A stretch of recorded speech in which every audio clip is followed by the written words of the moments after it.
तो किचन 2023 में आज बन रहे हैं क्रिस्पी और क्रंची आलू के पकोड़े। आलू के पकोड़े हर कोई अपने घर में बनाता है, लेकिन आज आपको दूंगी कुछ ख़ास मसालों के हिसाब से सीक्रेट टिप्स कि आपके पकोड़े बनेंगे बहुत ही क्रंची और मज़ेदार। बिस्मिल्लाहिर्रहमानिर्रहीम, अस्सलाम वालेकुम and welcome back to my YouTube channel. मैं हूँ सिद्रा और आज आपके साथ शेयर करूँगी ज़बरदस्त से आलू पकोड़ा रेसिपी। तो यहाँ इसको बनाने के लिए मैंने 2 से 3 आलूओं को लेके सबसे पहले छील लिया है। आलू को छील के कटिंग किस तरीके से करनी है, इनिशियल जो लोग शुरू करते हैं, किचन में कदम रखते हैं, उनके लिए भी कुछ गाइडलाइंस होती हैं। जिनको आता है वो भी इस रेसिपी को इसी तरीके से देखें, क्योंकि उनके लिए भी आगे कुछ नया मौजूद है।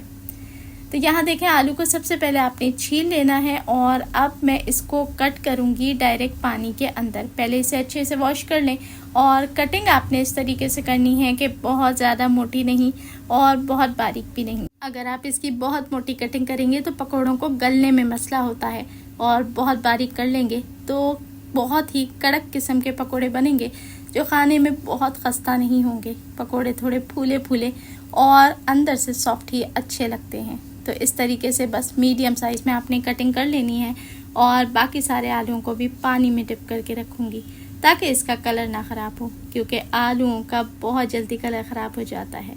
तो ये थी कटिंग के हवाले से कुछ टिप्स। अब मैं आपके साथ स्पाइसेस के हवाले से कुछ टिप्स शेयर करूँगी। अक्सर लोग सिर्फ नमक, लाल मिर्च और ज़ीरे के साथ ही पकोड़े बनाते हैं। मैं कुछ सीक्रेट मसाले भी शामिल करूँगी जिससे पकोड़ों का वो जायका मिलेगा जो आज तक आपने ट्राई नहीं किया होगा। तो मैंने 1 कप बेसन, जिसको पहले अच्छे से छान लिया है क्योंकि गर्मियों के मौसम में इसमें सुलहरी पड़ जाती है। छानने के बाद आपने इसमें थोड़ा थोड़ा करके पानी शामिल करना है। एक साथ पानी शामिल करने की ज़रूरत नहीं, क्योंकि बैटर की कंसिस्टेंसी को हमने अच्छे तरीके से सेट रखना है। बहुत पतली होगी तो कोटिंग कवर नहीं करेगी और बहुत ज़्यादा थिक भी ना हो, तो बस मीडियम कंसिस्टेंसी करनी है और साथ साथ थोड़ा थोड़ा पानी शामिल करके इसको मिक्स करते रहें।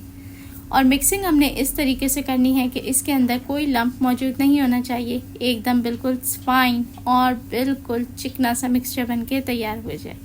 तो कंसिस्टेंसी भी आपने देख ली। अब चलते हैं स्पाइसेस की तरफ। 1 चम्मच शामिल करूँगी अदरक लहसुन का पेस्ट। इससे जो काम 15 मिनट में होना है ना, वो बिल्कुल 5 मिनट में हो जाएगा। तो गलावट के लिए ये बहुत ज़रूरी है। 1 चम्मच ज़ीरा, आधा चम्मच सुर्ख मिर्च पाउडर, 1 चुटकी हल्दी कलर के लिए। साथ ही शामिल करूँगी भर के 1 टेबलस्पून चाट का मसाला, जिससे इसमें असल फ्लेवर आएगा। ऊपर छिड़कने के बजाय अंदर शामिल करें। आधा चम्मच नमक और 1 चम्मच शामिल करूँगी मैं चिकन पाउडर। इससे जो फ्लेवर आता है वो बहुत ही कमाल का होता है। चुटकी भर ऐड किया है बेकिंग सोडा, ताकि इससे बहुत ही मज़ेदार फूले फूले और ज़बरदस्त से पकौड़े तैयार हों। तो जिन लोगों को बेसन के पकोड़े खाने से कुछ गैस्ट्रिक इशू होता है या तेज़ाबियत होती है, तो जब हमने इसके अंदर अदरक लहसुन का पेस्ट शामिल कर दिया तो ये बादीपन ख़त्म कर देता है और ये बहुत ही मज़ेदार होने के साथ साथ बहुत ही हेल्दी भी हो जाते हैं।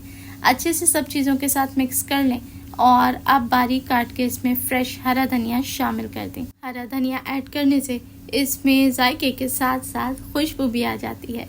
तो अब सभी चीज़ों को अच्छे से मिक्स कर लिया है। आप चलते हैं कोटिंग की तरफ। तो अब आपने सारा पानी ड्रेन कर लेना है, क्योंकि अगर पानी शामिल हुआ तो ये कोट करने में थोड़ा सा प्रॉब्लम करता है।